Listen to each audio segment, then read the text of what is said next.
If your house gets hot in the afternoon and stays hot until midnight, no matter how low you set the thermostat, I need you to watch this before you spend another dollar on cooling. There's a $5 fix that's been sitting in your attic the whole time, and almost nobody installs it anymore. Subscribe before you keep watching, because the next part is the exact reason your electric bill keeps climbing every summer. Let's start with the number that should bother you. You set your thermostat to 68. It's the middle of the afternoon, and it's reading 76, and it's been stuck there for 3 hours.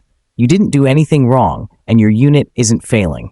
It's just outmatched, and once you understand why, you'll never look at your house the same way again. Above your ceiling, in a space most people haven't climbed into since the day they bought the house, your attic behaves exactly like an oven left on low all day. Sunlight hits your roof from morning until evening, and that heat doesn't vanish at sunset. It soaks into the wood, into the shingles, into every surface up there, and it pushes straight down through your ceiling into the room where you're trying to fall asleep. Your air conditioner isn't cooling your house. It's losing a slow fight against your own roof every single afternoon, every summer, year after year, and that fight is exactly why your electric bill spikes every July and August like clockwork. This isn't a minor inconvenience. A normal, unremarkable attic on an average hot day can climb past 130, even 140 degrees.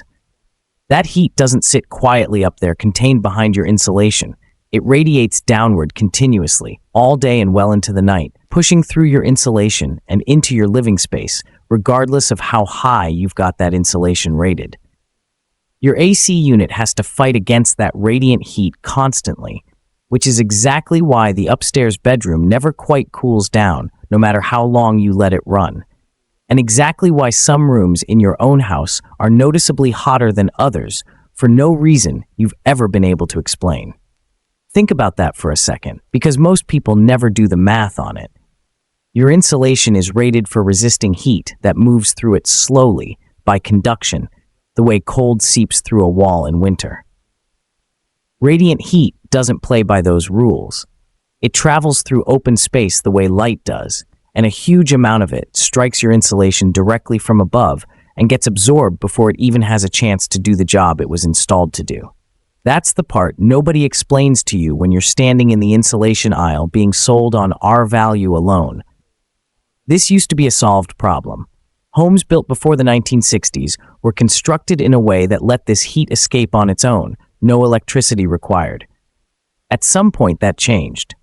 Builders started sealing attics completely shut, packing them with insulation, and selling homeowners bigger and bigger air conditioning units to compensate for heat that now had nowhere left to go. Nobody asked if you wanted that trade made on your behalf. It was simply made for you, quietly, and you've been paying for it on every single utility bill since. Walk through any neighborhood built in the last 30 years, and you'll see the same shape. Tight roof lines, no real airflow, vents that look decorative rather than functional. Walk through one built in the 1940s, and you'll often see the opposite. Generous overhangs, attic louvers built into the gable ends, ridge vents that actually do something. That wasn't a style choice. Those houses were designed by people who didn't have a 5-ton compressor to lean on, so the house itself had to do part of the work. So let's fix the first piece of it right now. The first fix costs about $5 and takes less than an hour, and it works specifically against the kind of heat your insulation alone cannot stop. Here's the principle, and it is much simpler than it sounds. Heat radiating off your roof doesn't travel the same way heat moves through open air. It travels in a straight line, the same way sunlight does through a window, and it strikes whatever sits directly in its path. If nothing absorbs and releases that heat before it reaches your insulation, it pushes straight through and into your ceiling, no matter how thick that insulation is rated. A simple strip of plain, untreated cotton fabric, stapled along the underside of your roof near the ridgeline, interrupts that radiant heat before it ever gets that far down. The fabric pulls a small amount of moisture from cooler nighttime air, and as the roof above heats up during the day, that moisture slowly releases. That release process pulls heat away from the fabric, the same basic principle as sweat cooling your skin on a hot afternoon. The cotton stays noticeably cooler than the surrounding wood, the air directly beneath it stays cooler, and the radiant heat coming off your roof deck never makes it all the way down to where you actually live. You need about 4 yards of plain cotton muslin, a basic staple gun, and roughly 20 minutes of your time. That is the entire fix, start to finish. Skip anything bleached, printed, or treated with a finish, since those coatings interfere with how the fabric absorbs and releases moisture. Plain, unbleached muslin from the fabric section of any hardware or craft store works exactly as intended. Now compare that to what's actually being marketed and sold to homeowners instead. Full spray foam insulation jobs running $2,000, $3,000, sometimes $4,000, pitched as the modern energy-efficient upgrade that in reality do the exact opposite of what your house needs during summer. They seal heat in rather than letting it escape. You are being asked to pay thousands of dollars to make a problem worse when a $5 piece of fabric solves it correctly. If this is the kind of fix you genuinely wish someone had told you about years ago, before you spent real money on the wrong solution, that's exactly why you need to subscribe before you go any further in this video. This channel exists specifically to hand you fixes that get buried under sales pitches and contractor upsells, and there's no point finding this one video if you're not here for the next one too. Now let's move to the second fix, and this one costs you absolutely nothing. Hot air rises.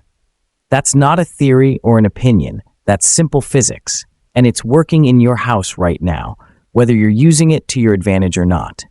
Right now, during the hottest part of the day, your attic is almost certainly sealed up tight, which means rising hot air has nowhere productive to go. It just accumulates, sitting there, pressing downward into your living space, hour after hour after hour. Here's how you put that rising heat to work for you, instead of letting it work against you.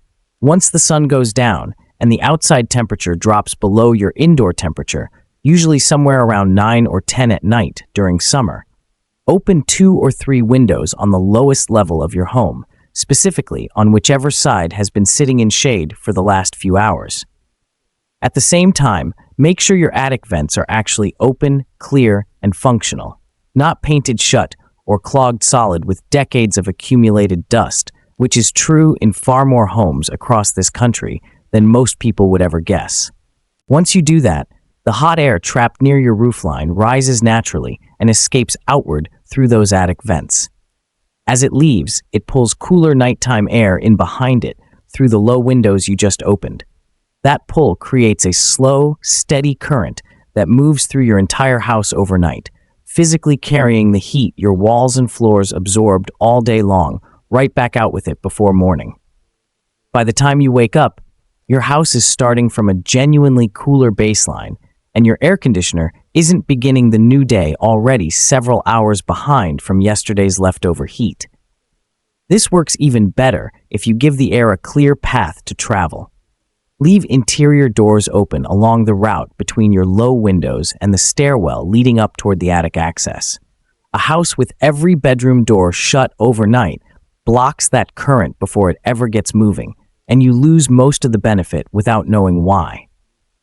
Picture 2 identical houses side by side on the same street. One keeps every window shut and every vent sealed overnight, holding on to the heat it collected all day and starting the next morning still warm, effectively fighting yesterday's sun on top of today's. The other uses this airflow method and sheds that heat overnight, starting every single morning from an actual reset. Same house, same climate, same exact air conditioner running in both, but a completely different starting point every single day, and the only difference between them is whether the windows and vents were used correctly at the right hour. This costs you nothing. No materials, no contractor, no purchase of any kind.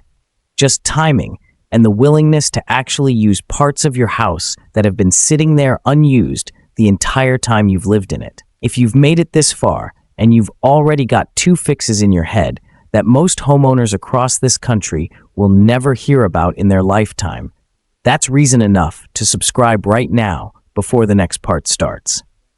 What's coming next is the one almost every single homeowner gets backwards without realizing it, And I'd bet money at least one person you know is making this exact mistake on their own house this summer. Most people walk past this every single day of their lives and never think twice about. The color of your roof is either working for you or working directly against you, and the uncomfortable truth is that most American homes have it working against them without anyone ever realizing it. Dark shingles absorb heat. Said out loud, that sounds almost too obvious to matter, and that's exactly why almost nobody connects it back to their actual cooling bill every summer. A dark roof sitting under direct summer sun runs significantly hotter than a light-colored roof sitting in that exact same sun, on that exact same day, in that exact same neighborhood, with nothing else different between the two houses.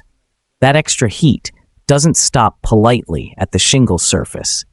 It moves straight down through the roof deck, into the attic, and from there directly into the ceiling above your head. You don't need to tear off and replace your entire roof to address this.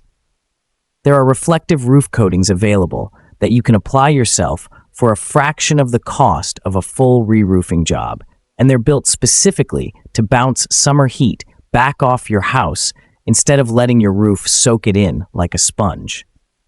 These coatings come in versions made specifically for asphalt shingles, and a single weekend with a paint roller is usually all it takes to cover an average roof. You're not trying to make your roof look like a different color from the street. Most of these products are formulated to stay close to the shingle's original appearance while changing how the surface behaves under sunlight. And if a full re-roof happens to be somewhere in your future anyway, choosing a lighter shingle color the next time around costs you nothing extra up front and pays you back quietly every single summer for the next 2 decades. Picture 2 identical houses again. Same size, same insulation, same exact model of air conditioner. One has a dark roof, the other has a light roof. The light-roofed house runs measurably cooler in the attic, cooler in the bedrooms underneath that attic, and runs its air conditioning unit less every single day from May straight through September. That's not a one-time difference you notice and forget about. That advantage compounds day after day for the entire stretch of summer, completely free once the roof itself is in place. Now let's talk about something growing in your own yard that might be doing more for your electric bill than your air conditioner ever will. Whichever side of your house takes the worst of the afternoon sun, for most homes in this country, that's the west-facing wall, absorbs heat steadily all afternoon and holds on to it well into the evening hours.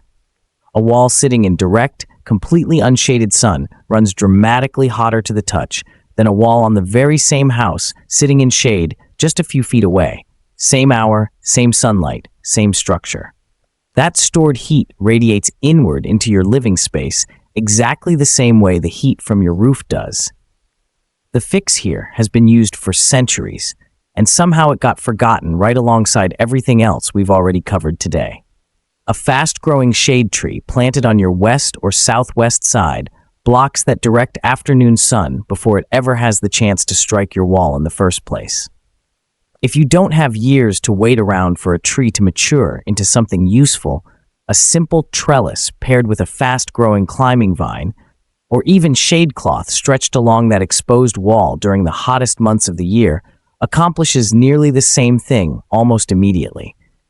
None of these options cost anywhere close to what a larger air conditioning unit costs you, and none of them arrive with a monthly bill attached afterward. This same logic applies to your windows as much as your walls. A west-facing window with no shading lets that same direct afternoon sun pour straight into your living room for hours, heating up furniture and flooring in a way no air conditioner can keep pace with in real time. An exterior shade or a strategically placed shrub outside that window blocks the heat before it gets inside the glass, which is a far easier fight to win than cooling that same heat back down after it's already in the room. Compare a shaded wall to an unshaded wall on that very same house in that very same afternoon. The difference is not subtle in the slightest. One wall is actively radiating stored heat into your living room well into the evening. The other one simply isn't. That's the entire difference, and the solution is sitting right outside your window, completely free of charge once it's established and growing. If you've picked up 3 real usable fixes out of this video already, and you're sitting there thinking about which one you're tackling first this weekend, that's exactly why subscribing matters to you right now, before you forget and move on to the next video in your feed. I'm not going to circle back and repeat all of this information in some separate recap video down the line. The next fix in this series is going up on this channel specifically, nowhere else. And if you want to actually use it before next summer arrives, instead of after it's already too late, you need to be subscribed before you close this tab. 3 things that are actively marketed to you as upgrades and are actually working against you the entire time, every single summer, without you ever realizing it. The first is sealed attic vents. At some point, sealing every possible gap in a house became the universal gold standard for energy efficiency. And for winter heating specifically, there's genuine truth behind that advice. But during summer, a fully sealed attic has no way to release the heat it collects all day long. That heat just keeps climbing, with nowhere left to go.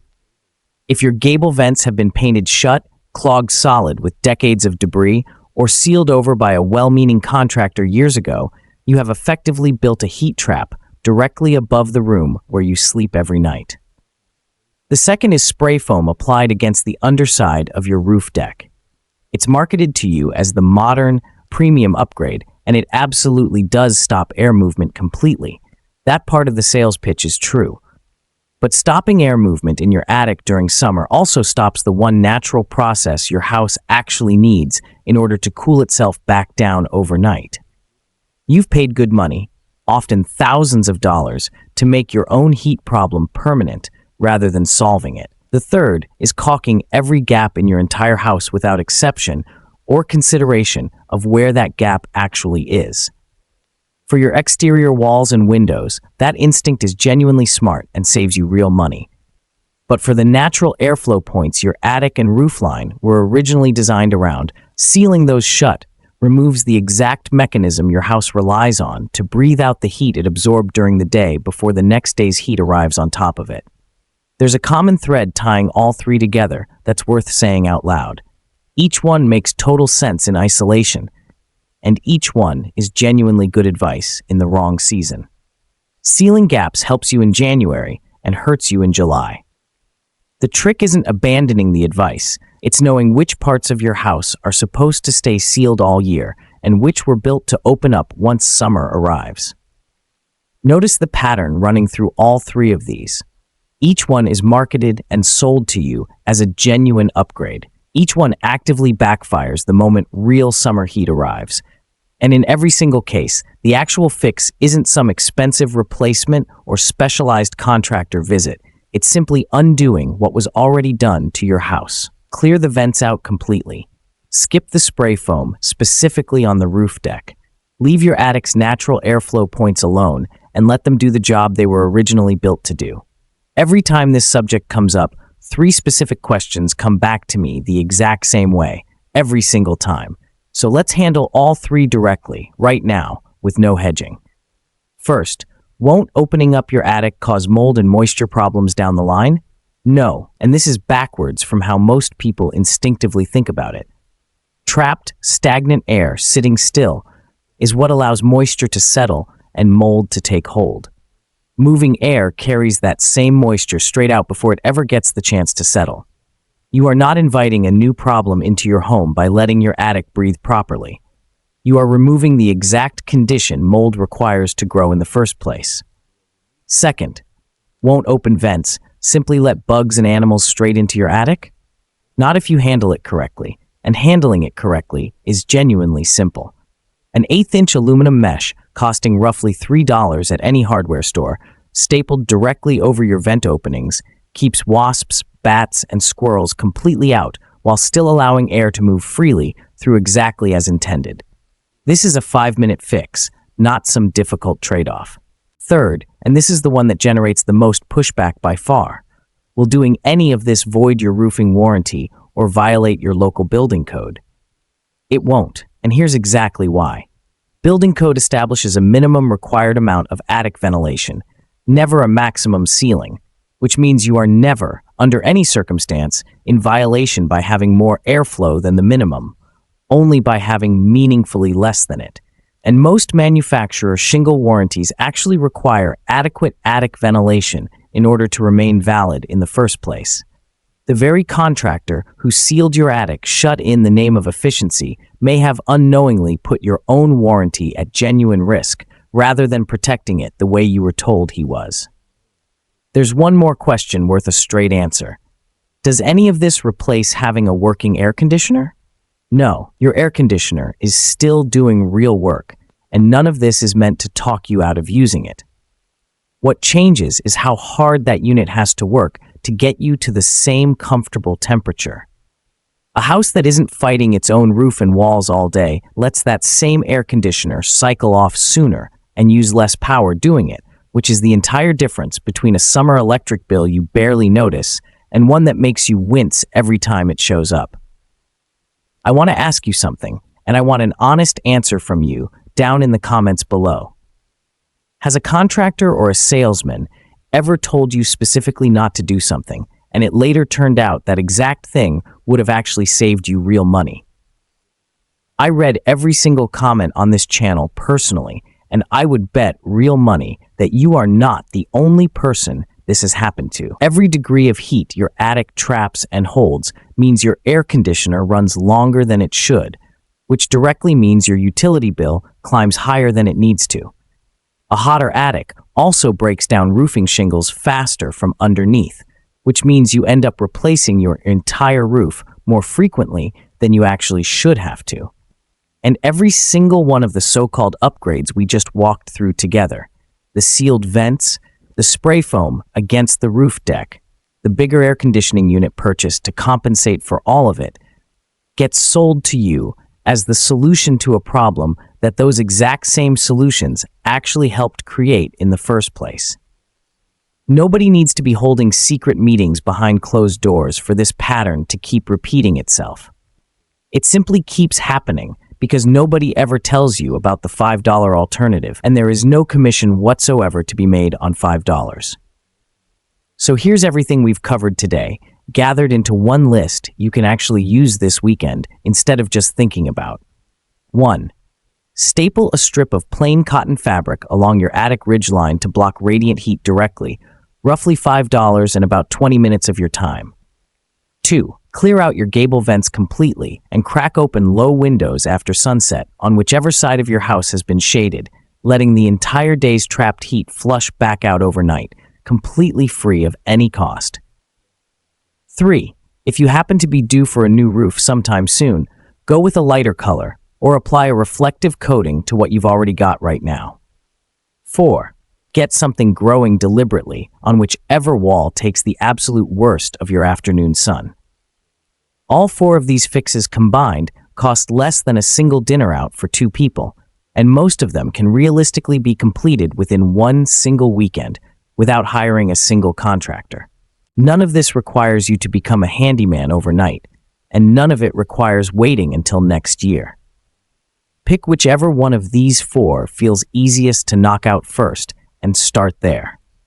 Once you see your house respond to even one of these changes, the rest stop feeling like chores and start feeling like the obvious next step. If this video just saved you from calling an HVAC company out to your house this summer, or saved you from spending money you genuinely didn't need to spend, the very least you can do right now, before you click away to the next video, is subscribe to this channel. It costs you absolutely nothing, and it's the only real way you'll actually see the next one of these breakdowns the moment it goes up, instead of missing it entirely in a crowded feed. This channel only keeps digging up fixes like this one for people who are actually subscribed and watching. So if you found real value in the last 20 minutes, don't leave without doing it. Thank you for watching. See you in the next one.